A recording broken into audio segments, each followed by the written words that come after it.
And we are wrestling with AEW Revolution. It was last Sunday. It took place in San Francisco, California, the Chase Center. Attendance was 9,000. Buy rate was 130 to 140 million, I believe. I don't know. But I didn't go into this paid preview with a lot of expectations, and they never changed my mind on that topic. Nothing really interesting, nothing really got my attention or made me say, oh wow, this was a lot better than I expected. Or make me change my opinion before I even went into it. But what say you, Scooter? Uh, not not their best pay-per-view. Yeah, for sure. I don't know what else can be said about it. Well, let's say more about it. The first match of the night, Ricky Starks defeated Chris Jericho in 13 minutes and 35 seconds. I mean, it made sense to be the opener. I thought it was an okay match. I don't really feel like Ricky gained anything by winning this match, but maybe that was just my opinion. What say you, Scooter? Yeah, this match didn't need to happen.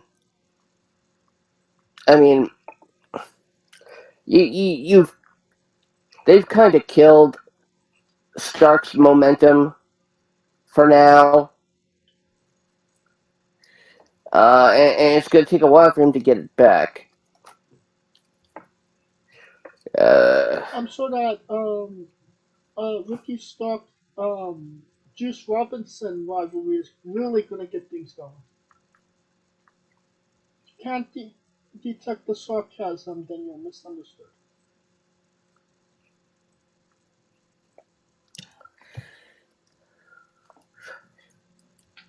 Any- Anything you want to uh,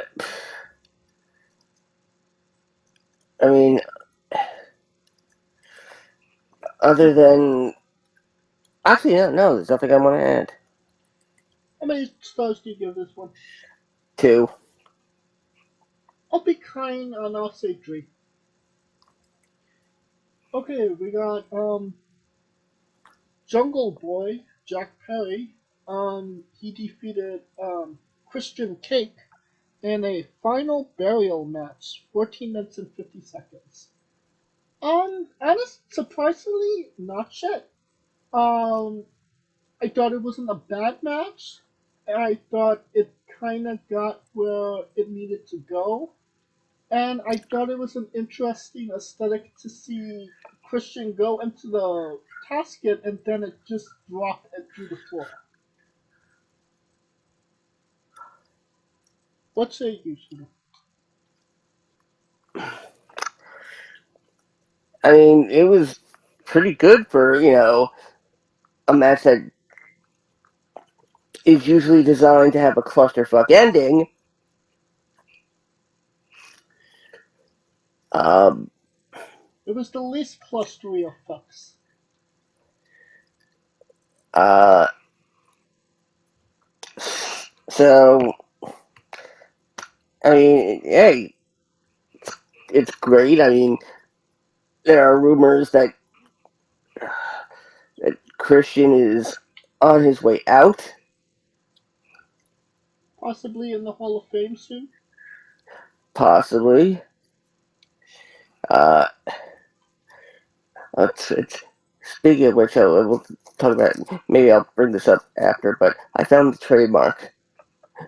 But but I mean, I, with Luchasaurus still out, I mean, could this have been a good opportunity to have to Jurassic Express reunite? No. Yeah, you're right. Leave the dinosaur buried. Use him Oh, for gas when you need him. but I opened the door and I got on the floor and everybody walked the dinosaur. Ooh. Open the floor. Everybody walked the dinosaur. Stop it before we get sued. I don't need those. I don't need Big Delicious suing me. What? Well, well, I don't think you have to worry. The filing date was November 15th, 2022, so they're screwed. Oh, they just filed it like a couple months ago?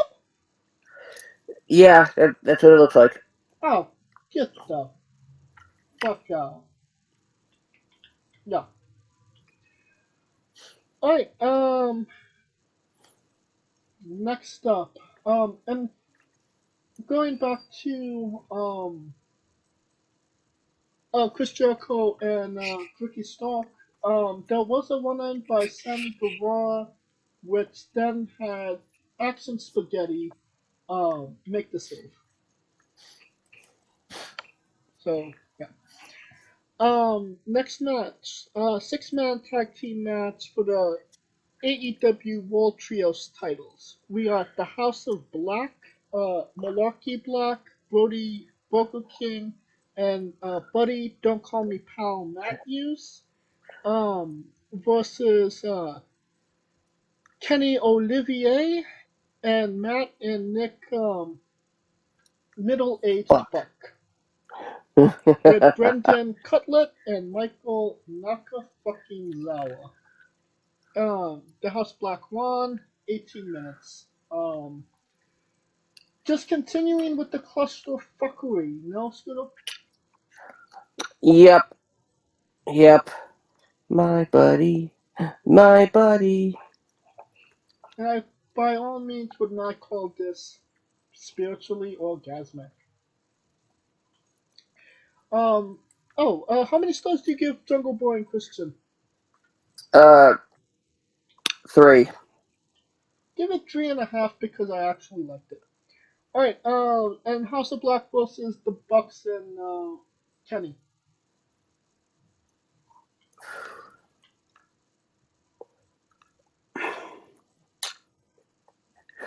3.5. I give it 2. Alright, now we got Jamie Hayter versus Saraya Don't Call Me Soraya or Soraya Don't Call Me Saraya with Ruby, Han Solo. Um, for a match that was only 10 minutes, meh. What say you? Yeah, meh, and I don't understand why you would have someone go through the match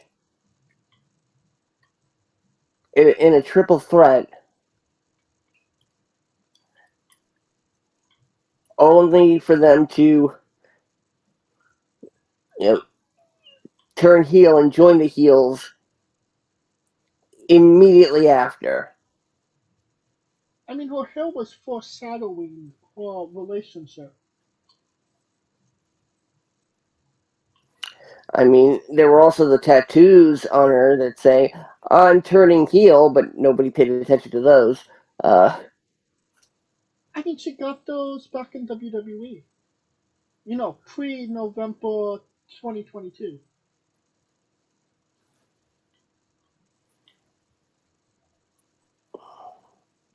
Oh, I, I mean, I'm I'm assuming this is gonna lead up to uh, a woman's blood and guts match. Oh God. That's what it seems like it's building to. You don't exactly seem off on that. What's actually really frightens me because Soraya, and I'm not saying this to be funny or anything like that, she could legitimately get paralyzed in that type of match. And I can't imagine what will happen to the other girls in that match if they do it. I mean, we haven't seen Tamello and Anna Jay since their hardcore match that they had back in January. Say what you will about them. You know, Getting mutilated in that match wasn't a good thing for them. You know what I mean? Yeah. And if I was Soraya, I would say no to that match. Also, keep in mind, we haven't seen Santana since the last time they did Blood and Guts. And it was in a meaningless bump that literally cost him, like, what, a year of his career? And it wasn't even televised. You didn't even see it. So, hopefully that's not the plan. Um, does Ruby does Ruby fit with these goals? I never really felt like she did. No, she does. Uh, she does not. I mean, it doesn't matter that Ruby and Saraya were in their own stable. And where the hell Um, is Sheeta? This started with Sheeta. I guess they didn't give a Sheeta. I guess so.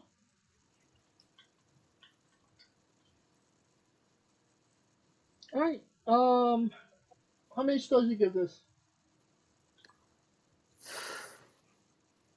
2. I'll give it 2.5. Um, Next match, Texas Debt. We got Hangindale Page versus Moxicillin. And I think we all wish we had a lot of Moxicillin to make us not remember this match. You know, you know those posters of the cats that where they're holding onto a branch and it says "Hang in there." Yeah. That's kind of. I feel like the Hangman Page is the embodiment of that picture. You know what I mean? Yeah.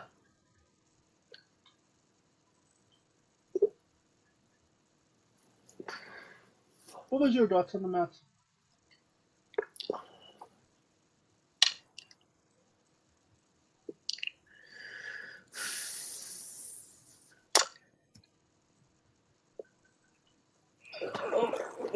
Oh, hold on.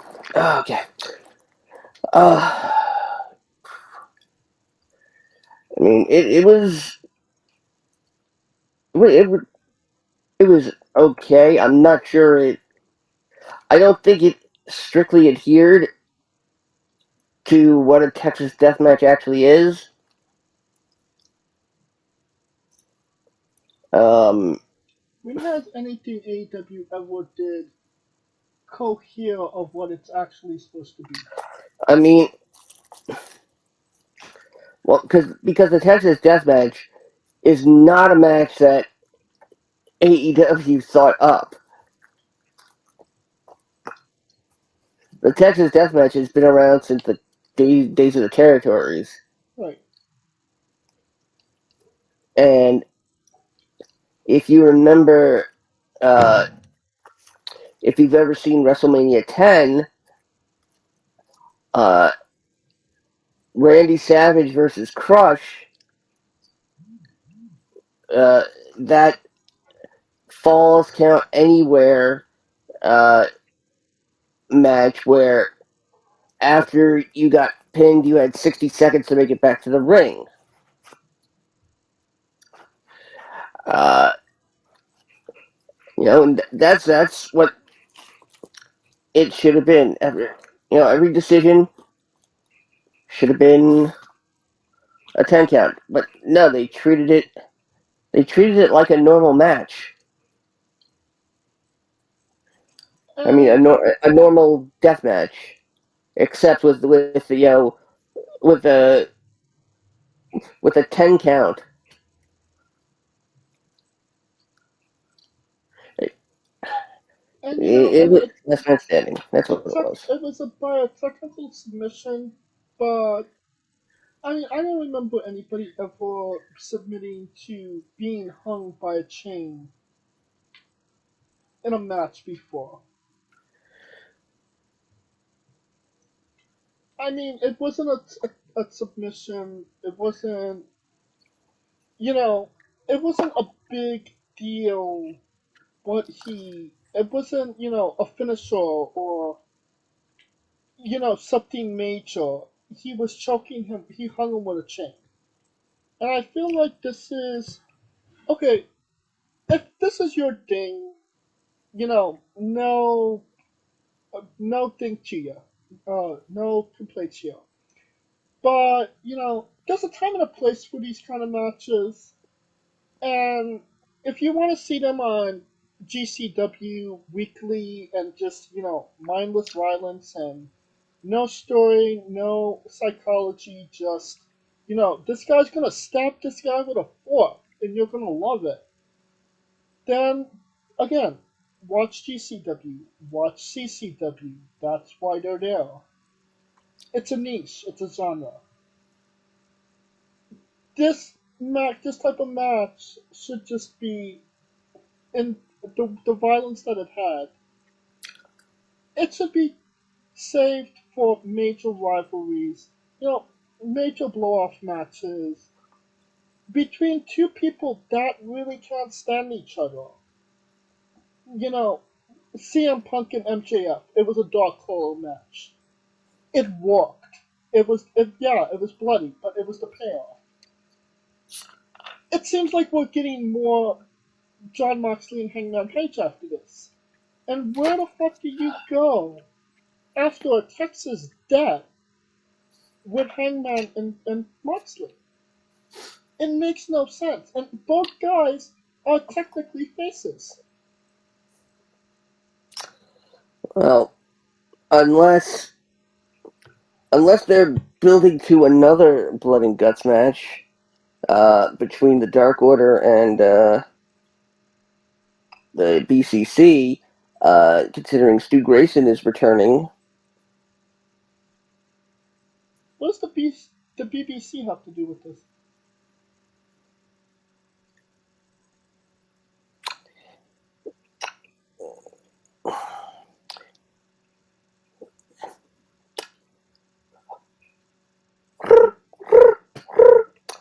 British The Broadcasting Channel.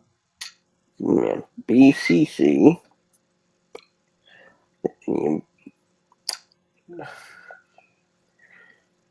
I seem to I believe. mean, explosions. So I believe that they might do blood and guts between the Dark Order and the Blackpool Combat Club that has nobody from the Blackpool there anymore. They should change the name though. Yeah.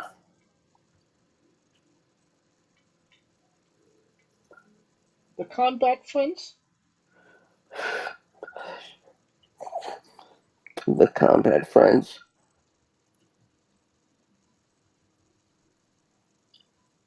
You got the House of Combat, Lucha Combat, Flight and Combat, Bucks and Combat, Combat and Wombats.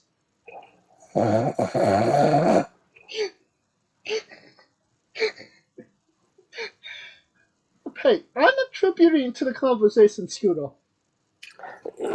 I mean, we want to talk about trademarks. You want, or did you want to talk about, what BBC really stands for? It stands for Big Black. Big Good night, everybody. stands for big, uh, Big Bang Catastrophe. Ironically, which was, that's what Mitch's mother called him. And I think I've used that joke already. Quite possibly.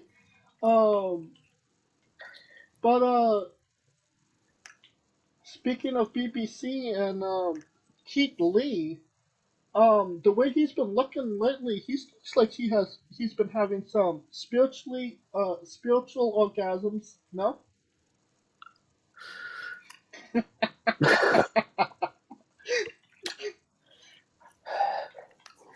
Well, it's official. My member has receded into my body. Uh, how many stars do you give this match?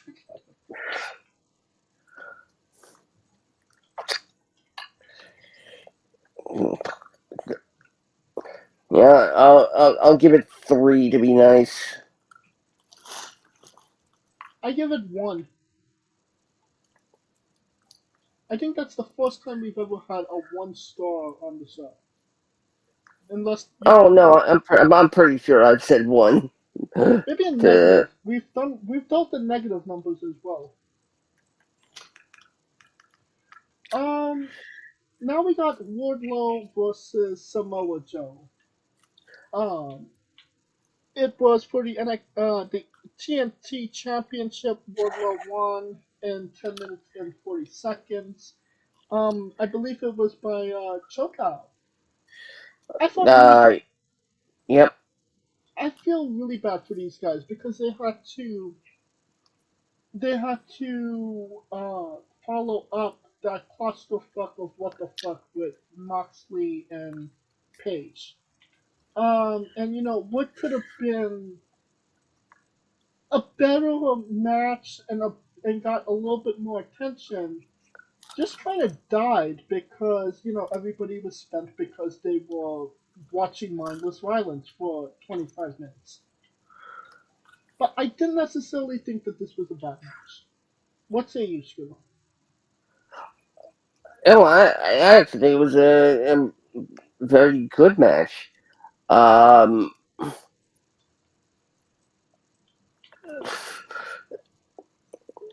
I mean, did Wardlow need it? Probably not. I disagree because it was what the rivalry that they had built over the last couple of months. He needed a win back. Did he need to lose the title? And I'm not saying, actually lose it because his car got broken into, but lose it to Powerhouse Hobbs 3 days later. 3 days later, I'd probably say no.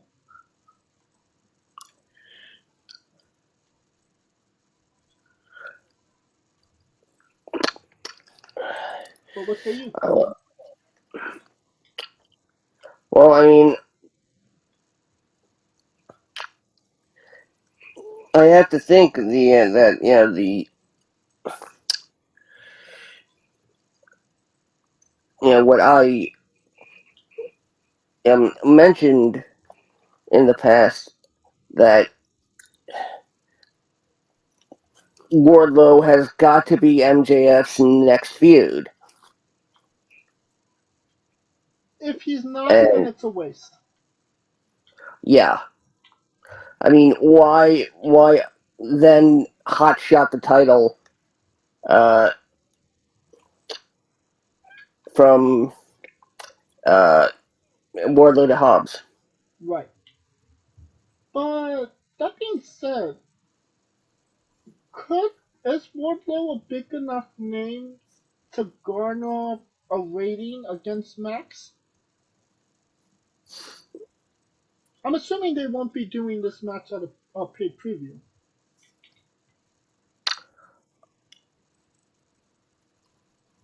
Well, if they do it at a pay-per-view, it won't be the main event. How can it not be the main event when it's the world title? Blood and guts. They usually don't do blood and guts at the paid previews. They give that shit away for free. Who knows at this point, man? I mean, they could do the Anarchy in the Arena because that's the next paid preview that's gonna come up is Double or Nothing, Yeah. which is kind of poetic that if they do Max and Wardlow, it would be 1 year since their last match together. But are you gonna are you going to do the same date that you did last year with CM Punk on top? I highly doubt that. Yeah, I don't think so. Alright. How many stars do you give this one? 3.5. Yeah, I'd say that's a fair assumption. Alright. We got the four-way tag team title match. We got the Ass Boys defeating the Scissor Boys versus the TNA Boys versus whatever Orange Cassidy and Danhausen is in 13 minutes and 35 seconds. My thoughts on this match is it was 13 minutes too long. Your thoughts, Scooter? Uh, it was 13 minutes and 10 seconds too long. It was 13 minutes and 20 seconds too long. The best part about this match is when it ended. Which is sad because I like the Acclaim. And they just got a raw deal in this.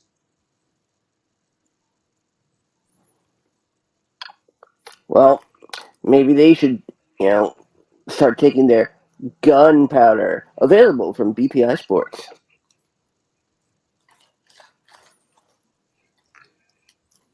Um, how many stars do you give this?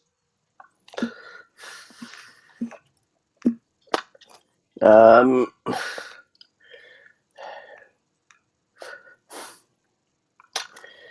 I was gonna give it one. I'll give it 1.5, just because Danhausen made me chuckle.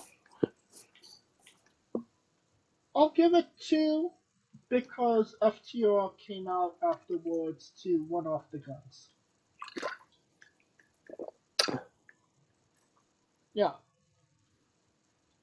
And then we got the main event, 60-minute Iron Man match. For the AEW Championship. MJF defeated Bryan Danielson for the dream in sudden death. The match lasted 1 hour and 5 seconds. 1 hour, 5 minutes, 20 seconds. Scooter, I'll let you start us off. Uh, this was it was the best nap I ever had. Uh, I mean, an hour and 5 minutes, yeah. um, I mean, they set the record for longest Iron Man match.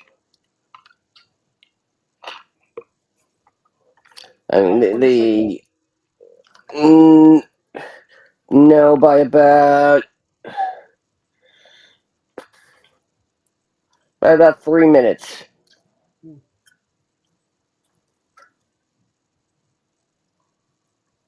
Does the overtime work if the babyface doesn't win in the end?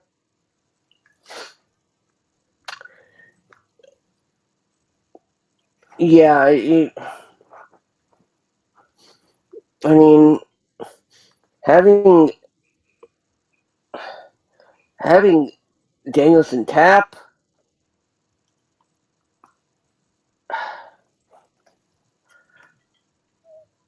I mean, that's kind of saying, oh, MJF can beat him at his own game. Well, I mean, he hit him with a can of ale first, so I mean, it wasn't like he just slapped on a crossface.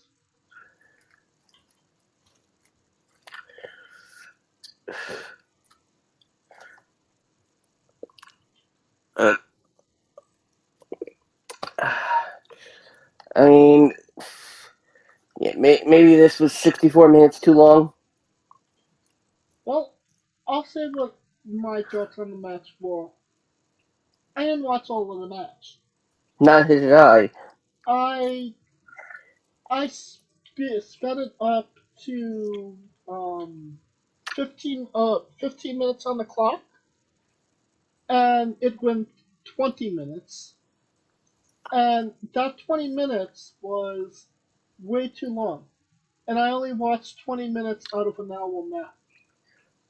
I missed 40 minutes, and I feel like I missed nothing. It's just, uh, honestly, it's the the best way I could describe it is the opposite of a spiritual orgasm. And it's just,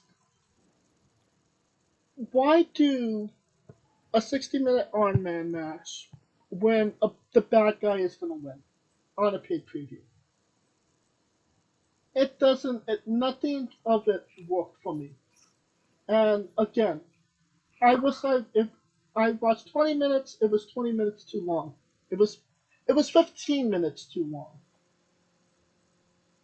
And Danielson bled for whatever reason.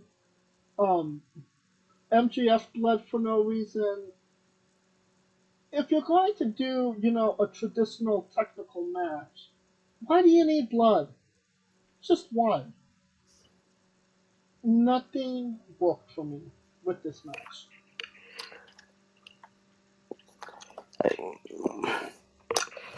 I mean, you were probably better off having them only have three decisions at the most. I mean,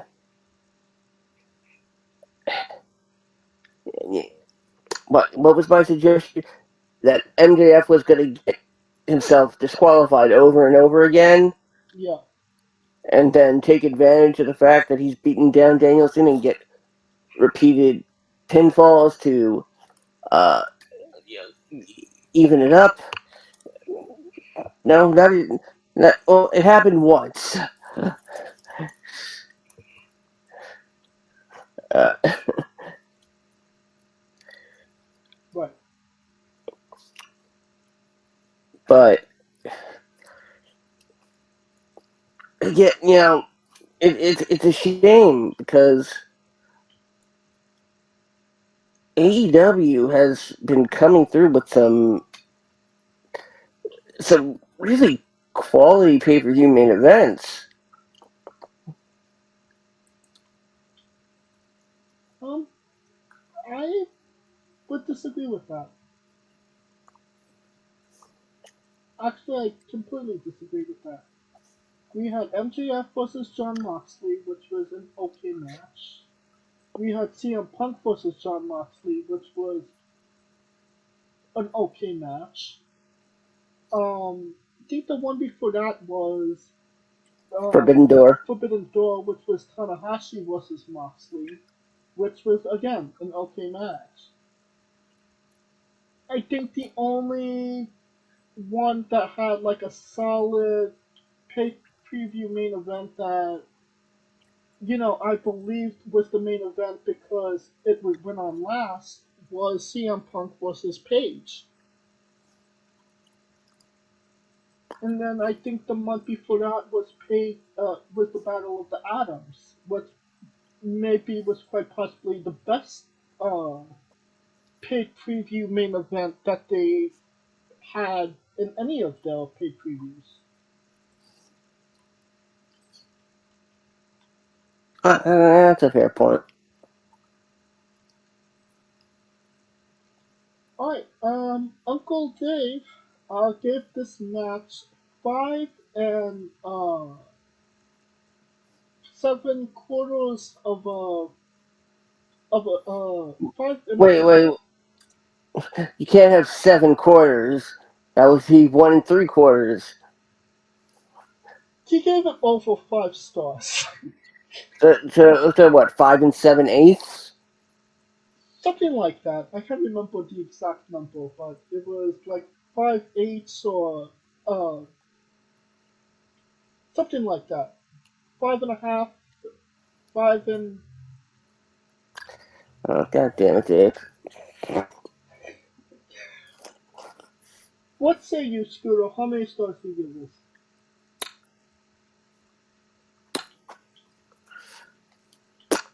2.5. I give it 2. And I give 2 big middle fingers to Dave Meltzer as well. Alright, um, you know, just talking about it makes me kind of sad because there was good shit on this show, but I feel like that was overshadowed by all the bad shit. Like Jericho and Starks, it was what it was, but it got where it needed to go. Jungle Boy and Christian was a good match, and it was a blow off match to their rivalry, and I thought that was good. And I mean, Wardlow and Samoa Joe, those were good matches, but I feel like all of that was overshadowed by Moxley bleeding to death, an owl match, and things not making sense. What about? How do you feel about it, Scooter?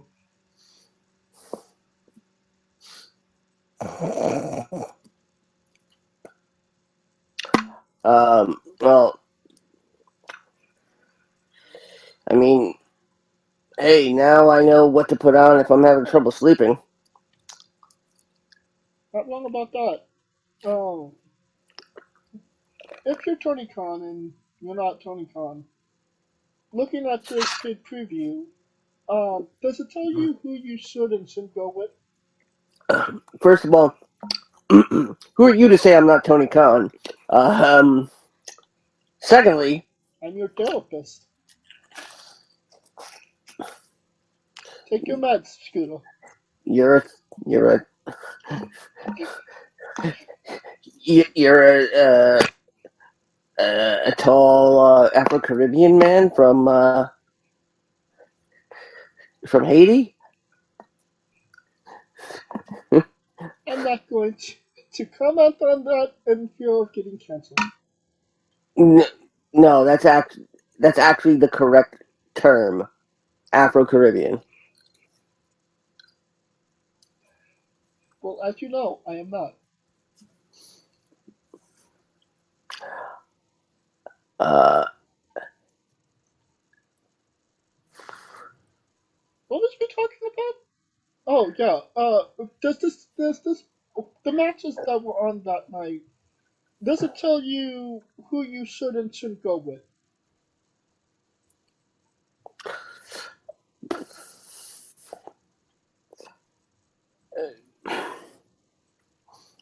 yeah, yeah, it does.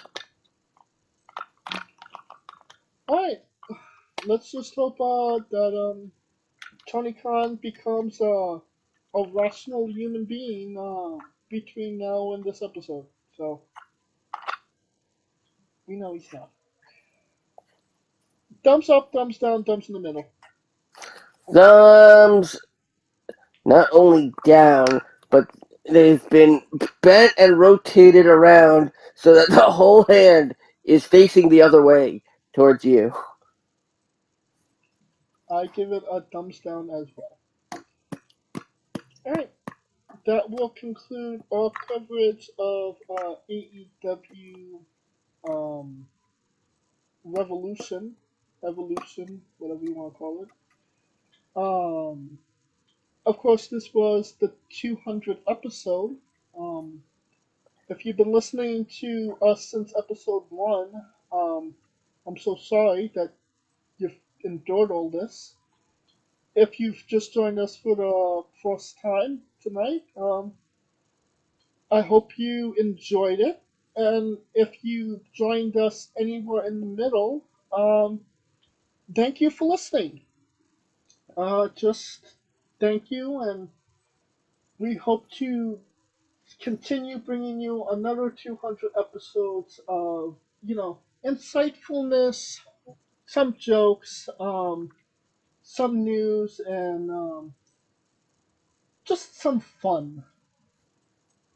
Of course, if you like what we're doing, please subscribe, comment, but on YouTube and Castbox. Of course, this was sponsored by Rogue Energy and Player One Coffee. Join us this Tuesday and Wednesday as we interview AJ Kazana and Joe Kazana. Um, and follow the show at Wrestling with E, both on Twitter and Instagram, for information on who we're interviewing, when we're interviewing them, links to those interviews, and so much more. You can follow me personally at JMC993. Where can they find Scooter? As always, find me on Twitter at ScooterDust. Uh, Again, the remix, it's still up in the air. Keep an eye out for more information. And of course, revel in all my Twitch antics along with Rico Constantino Jr. and the rest of the Smoking Dragons clan. Twitch.tv/Smoking Dragons. For Coleco Yachts and Scooter Dust, I'm James Shea, and this has been Wrestling with Entertainment. Hey folks, this is the Colossal Mike Law, and you are listening to Wrestling with Entertainment. Enjoy the show, support these guys. We appreciate it very much. We'll see you at ringside.